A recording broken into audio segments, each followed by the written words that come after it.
Hello दोस्तों, स्वागत है आपका हमारे इस चैनल द स्टडी नाउ पर।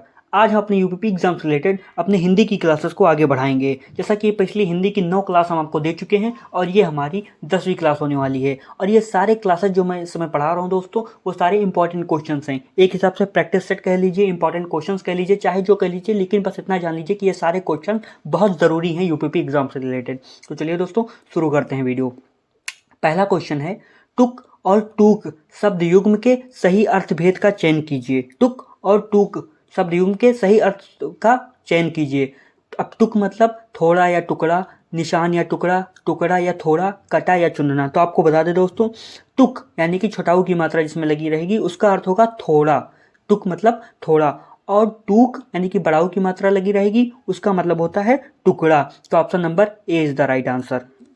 नेक्स्ट क्वेश्चन है, रोगी के लिए दवा लाइए इस वाक्य में कौन सा कारक है? संबंध कारक है, अपादान कारक, अधिकरण कारक, संप्रदान कारक। क्या कहा गया दोस्तों? रोगी के लिए दवा लाइए। रोगी के लिए आ रहा है तो देखिए यहाँ पर क्या होगा, संप्रदान कारक होगा। Option number D is the right answer. Next question है, निम्नलिखित शब्द में से कौन सा शब्द पुल्लिंग है? घटना, रीति, क्षेत्र, क्षमा। पूछा गया पुल्लिंग शब्द पूछा गया है, चार में से कौन सा पुल्लिंग है? तो आपको बता दें दोस्तों, इसमें घटना ये स्त्रीलिंग शब्द है, रीति भी स्त्रीलिंग शब्द है, क्षमा भी एक स्त्रीलिंग शब्द है, लेकिन क्षेत्र क्षेत्र एक प्रकार का पुल्लिंग शब्द है। तो option number C is the right answer. Next question है, निम्न में से कौन सा शब्द सदैव एक वचन में प्रयुक्त होता है? सहायता, पुस्तक, लड़का, पौधा। पूछा गया है कौन सा जो शब्द है वो सदैव एक वचन में ही प्रयुक्त होता है? तो वो प्रयुक्त होता है दोस्तों सहायता। अब सहायता जो है हमेशा एक वचन में प्रयुक्त होगा, चाहे आपने सैकड़ों की सहायता की, चाहे आपने बहुत सारे लोगों की सहायता की, या किसी एक पर्सनली व्यक्ति की सहायता की, वहाँ पर आप सहायता ही कहेंगे। या ये नहीं कहना मैंने बहुत सारे लोगों की सहायतों किया, हाँ, वहाँ पर भी आप सहायता यूज करेंगे। या एक पर्सनल व्यक्ति की सहायता करेंगे तो वहाँ भी आप सहायता ही यूज करेंगे। तो option number A is the right answer. Next question है, बहाव शब्द में कौन सा प्रत्यय प्रयुक्त हुआ है? हाव, बह, आवा, आओ। तो आपको तो पता होगा दोस्तों, जब इसका संधि विच्छेद करेंगे तो इसमें जो है आओ प्रत्यय का प्रयुक्त हुआ है। आओ, ऑप्शन नंबर डी, सी नहीं डी, आवा, यहाँ पर आवा है दोस्तों। Option number D is the right answer. Next question है, हम ताजमहल देखने जाएंगे। हम ताजमहल देखने जाएंगे वाक्य में हम है निजवाचक सर्वनाम, पुरुषवाचक सर्वनाम, निश्चयवाचक सर्वनाम, अनिश्चयवाचक सर्वनाम। पूछा गया है हम ताजमहल देखने जाएंगे, तो ये कौन सा वाक्य में हम जो है कौन सा सर्वनाम है? तो ये है दोस्तों, ये है पुरुषवाचक सर्वनाम। हम जो है वो पुरुषवाचक सर्वनाम है। Option number B is the right answer. Next question है, किस शब्द में पूरा उपसर्ग है? पुराविद, पुरोहित, पुरोधा, पुरस्कार। तो पूछा गया है पूरा पूरा पूछा गया दोस्तों। तो ये पूछा गया है कि किसमें है? पुराविद, पुरोहित, पुरोधा, पुरस्कार। तो ये है दोस्तों पुरोहित में, पुराविद में। Option number A is the right answer, पुराविद में है। नेक्स्ट क्वेश्चन, निर्जल शब्द में कौन सी शब्द संधि है? स्वर संधि, विसर्ग संधि, अयादि संधि, व्यंजन संधि। निर्जल क्या पूछा गया दोस्तों? निर्जल। तो आप देखिए निर्जल का जब आप संधि विच्छेद करेंगे तो इसका जो संधि विच्छेद होगा निधन जल, निधन जल इसका संधि विच्छेद होगा। तो आपको पता हो जाएगा दोस्तों ये विसर्ग संधि है, क्योंकि निधन जल, तो ये विसर्ग संधि होगा। Option number B is the right answer. Next question है, नयनाभिराम का संधि विच्छेद कौन सा है?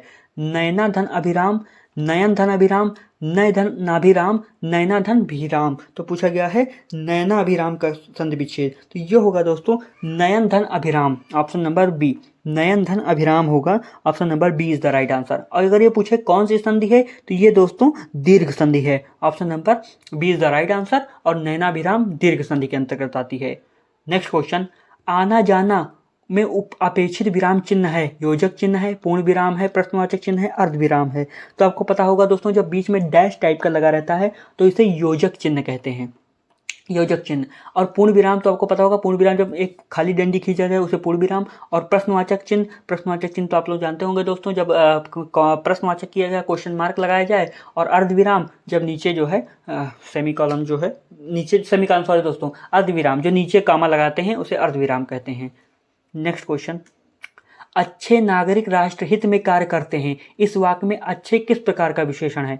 संख्यावाचक, सार्वनामिक, परिमाणवाचक, गुणवाचक। तो पूछा गया है अच्छे, अच्छे नागरिक राष्ट्रहित में कार्य करते हैं, तो यही पूछा गया है। तो यहाँ पर जो अच्छा होगा दोस्तों वो गुणवाचक होगा। कोई अच्छा है, कोई इंसान अच्छा है, बुरा है या कैसा है, तो वो गुणवाचक के अंतर्गत आता है। Option number D is the right answer. Next question है, कौशल हमेशा बोलता रहता है कौशल हमेशा बोलता रहता है। इस वाक्य में वाक्य के संरचना के आधार पर क्रिया का भेद बताइए। क्रिया के कौन से भेद हैं प्रयुक्त हुए हैं? नाम धातु, संयुक्त क्रिया, प्रेरणार्थक, पूर्वकालिक। कौशल हमेशा बोलता रहता है, तो ये है दोस्तों, ये है संयुक्त क्रिया। Option number B is the right answer. Kaushal हमेशा बोलता रहता है, इसमें जो है संयुक्त क्रिया का प्रयोग हुआ है। Option number B is the right answer. Next question है, संभव है कि कल हमारा परिणाम निकलेगा। इस वाक्य में क्रिया किस काल का बोध करा रही है? संभव है कि कल हमारा परिणाम निकलेगा। इस वाक्य में क्रिया किस काल का बोध करा रही है? सामान्य भविष्यत, सामान्य भूत, संभाव्य भविष्यत, अपूर्ण वर्तमान। तो इसमें जो दोस्तों करा रही है वो है संभाव्य भविष्यत। संभव है कि कल हमारा परिणाम निकलेगा, तथो नामा तथो गुणा, जब पहले ही संभव आ गया है तो संभाव्य होगा ही, तो ये होगा संभाव्य भविष्यत, यानी कि संभावना है कि कल आएगा, क्योंकि भविष्य की बात की जा रही है, कल की बात की जा रही है, आने वाले कल की, तो ये भविष्य में चला जाएगा, तो ही वो चला जाएगा संभाव्य भविष्यत। तो option number C is the right answer. Next question है, अध्यापक द्वारा कहानी सुनाई गई। अध्यापक द्वारा कहानी सुनाई गई वाक्य में कौन सा वाच्य है? कर्मवाच्य, कृतवाच्य, भाववाच्य, संयुक्त वाच्य। अध्यापक द्वारा कहानी सुनाई गई, तो वाक्य में कौन सा वाच्य है? तो इसमें जो है दोस्तों है कर्मवाच्य। Option number A is the right answer, क्योंकि अध्यापक द्वारा, अध्यापक काम कर रहा है कि अध्यापक द्वारा कहानी सुनाई गई, तो यहाँ पर कर्मवाच्य प्रयुक्त होगा। Option number A is the right answer. Next question है, कागजी घोड़े दौड़ना। कागजी घोड़े दौड़ना, इस मुहावरे का सही अर्थ क्या होगा? बिना मतलब का काम करना, बहुत पढ़ा लिखना, अत्यधिक प्रयास करना, पढ़ाई लिखाई करना। तो इसमें पूछा गया है कागजी घोड़े, बिना मतलब का काम करना। अब बिना मतलब का काम करना ये होगा option number A is the right answer. कागजी घोड़े दौड़ना मतलब बिना मतलब का काम करना। नेक्स्ट क्वेश्चन है, राक्षस बीभत्स दिखता है। दिए गए वाक्य में बीभत्स का विलोम है घोर, कायर, आबाद, आकर्षण। पूछा गया राक्षस जो है बीभत्स दिखता है। बीभत्स मतलब बहुत भयानक दिखता है, बहुत भयानक, तो इसमें का जो विलोम होगा वो होगा आकर्षक। Option number D. आकर्षण मतलब बहुत अच्छा दिखता है, बहुत ही मनमोहित करने वाला, और वैसे बीभत्स मतलब भयानक दिखता है, तो इसका जो विलोम होगा वो आकर्षक होगा। नेक्स्ट क्वेश्चन है, खग जाने खग की भाषा, इस लोकोक्ति का अर्थ क्या है? वाचाल खग, सब अपने अपने संपर्क के लोगों का हाल समझते हैं। बोलने में सक्षम खग, बड़ा भाषाविद। तो इसमें देखिए दोस्तों, खग जाने खग की भाषा मतलब सब अपने अपने संपर्क के लोगों का हाल समझते हैं, यानी कि अगर कोई घटना घटित हो गई, अगर आपको नहीं पता तो आप जान जाएंगे, तो वही कहते हैं तीसरा जो थर्ड पर्सन होगा वो कहेगा खग जाने खग की भाषा, मतलब ये दोनों आपस में संपर्की हैं, तो इन लोगों का इनका हाल पता चल जाता है। तो option number B is the right answer.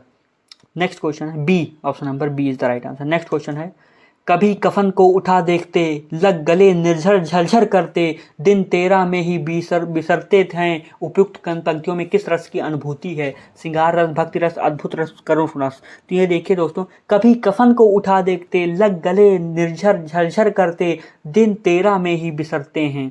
अब देखिए दोस्तों, इसको जब आप पढ़ेंगे तो एक प्रकार का करुण रस लग रहा है, करुण रस यानी कि थोड़ा सा दुखी वाला भावना, तो करुण रस होगा। Option number D is the right answer. Next question है, माधुर्य गुण किस रस में प्रयुक्त होता है?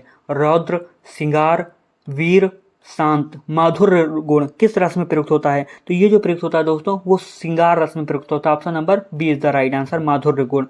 नेक्स्ट क्वेश्चन है, अवधपुरी अमरावती दूजी, दशरथ दूजो इंद्र मही पर। इसमें कौन सा अलंकार है? अतिशयोक्त, उपमा, रूपक, उत्प्रेक्षा। तो इसमें जो है दोस्तों वो है रूपक अलंकार। Option number B is the right answer. देखिए पहले क्वेश्चन पढ़िए, अवधपुरी अमरावती दूजी, दशरथ दूजो इंद्र मही पर। इसमें कौन सा अलंकार है? तो उपमा दी जा रही है इसमें, ठीक है, तो यहाँ पर उपमा अलंकार होगा। Option number B is the right answer. Next question है, दामिनी दमक रही धन माही, खल के प्रति जरा धीर नाही। इन पंक्तियों में कौन सा छंद है? सवैया, दोहा, चौपाई, सोठा। तो देखेंगे दोस्तों ये है चौपाई है, ये दोस्तों चौपाई है। Option number C is the right answer. Next question है, इनमें से कौन सा अरुण का अर्थ नहीं है? अरुण का अर्थ पूछा है, इनमें कौन सा नहीं है? गरुण, केसर, कर्ण, सिंदूर। तो पूछा गया कौन सा नहीं है, अरुण का अर्थ कौन सा नहीं है। तो इसमें बता दें दोस्तों, इसमें जो है अरुण का जो अर्थ नहीं है वो है सी, कर्ण। कर्ण नहीं है। गरुण भी अरुण का अर्थ होता है, केसर भी होता है, सिंदूर भी होता है, लेकिन अब देखिए कर्ण, कर्ण मतलब दो, कर्ण के दो मीनिंग होते हैं। एक होता है कान, कर्ण मतलब कान, और एक कर्ण महाभारत के कुंती पुत्र कर्ण, यानी कि जो थे महाभारत वाले तो वो कुंती के पुत्र थे, तो कुंती पुत्र कर्ण, तो उनका नाम भी कर्ण था और एक कर्ण मतलब कान, तो इसका कर्ण के ये अर्थ होंगे, ना कि अरुण, तो इसीलिए ये कर्ण सही होगा क्योंकि ये अरुण का अर्थ नहीं है। नेक्स्ट क्वेश्चन, निम्नलिखित में से पार्श्विक ध्वनि कौन सी है? रा, ला, रा, चा। पार्श्विक ध्वनि, तो पार्श्विक ध्वनि दोस्तों ये है ला, option number B, option number B ये है पार्श्विक ध्वनि के अंतर्गत आती है। नेक्स्ट क्वेश्चन, देवनागरी लिपि का विकास निम्नलिखित में से किस लिपि से हुआ? देवनागरी लिपि का विकास निम्नलिखित में से किस लिपि से हुआ? खरोष्टी, रोमन लिपि, फारसी लिपि, ब्राह्मी लिपि। तो इसका जो विकास हुआ दोस्तों वो हुआ ब्राह्मी लिपि से, option number D is the right answer. Brahmi लिपि से देवनागरी लिपि का विकास जो हुआ वो ब्राह्मी लिपि से हुआ, option number D is the right answer. Next question, निम्नलिखित में से कौन सी जातिवाचक संज्ञा है? भारत, लड़का, कायर, मित्रता। जातिवाचक संज्ञा पूछा है दोस्तों, तो जातिवाचक जो संज्ञा होगा वो होगा लड़का, ऑप्शन नंबर बी। ये एक प्रकार का क्या है? जातिवाचक संज्ञा है, क्योंकि लड़का एक जाति है, लड़की, लड़का ये सब एक जाति है, तो ये जो है एक जाति। और भारत जो है दोस्तों ये एक देश है, तो एक व्यक्तिवाचक संज्ञा के अंतर्गत आती है, तो ये जो है लड़का, ऑप्शन नंबर बी, ये जातिवाचक संज्ञा है, तो option number B is the right answer.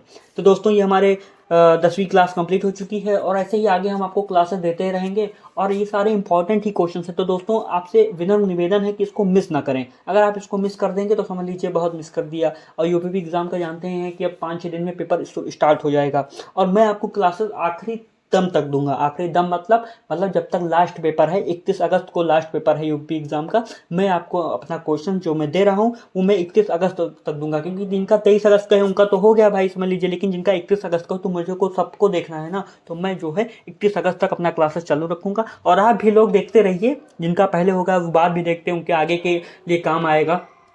तो चलिए दोस्तों, आशा करता हूँ आपको ये वीडियो और ये मेरा प्रयास पसंद आया होगा और ये बिल्कुल इंपॉर्टेंट क्वेश्चन की सीरीज चले तो दोस्तों, तो प्लीज़ फिर से मैं बोल रहा हूँ मिस मत कीजिएगा। तो आशा करता हूँ आपको वीडियो पसंद आई होगी और वीडियो के अंत तक बने रहने के लिए आपका हृदय की गहराई से प्रेमपूर्वक धन्यवाद दोस्तों।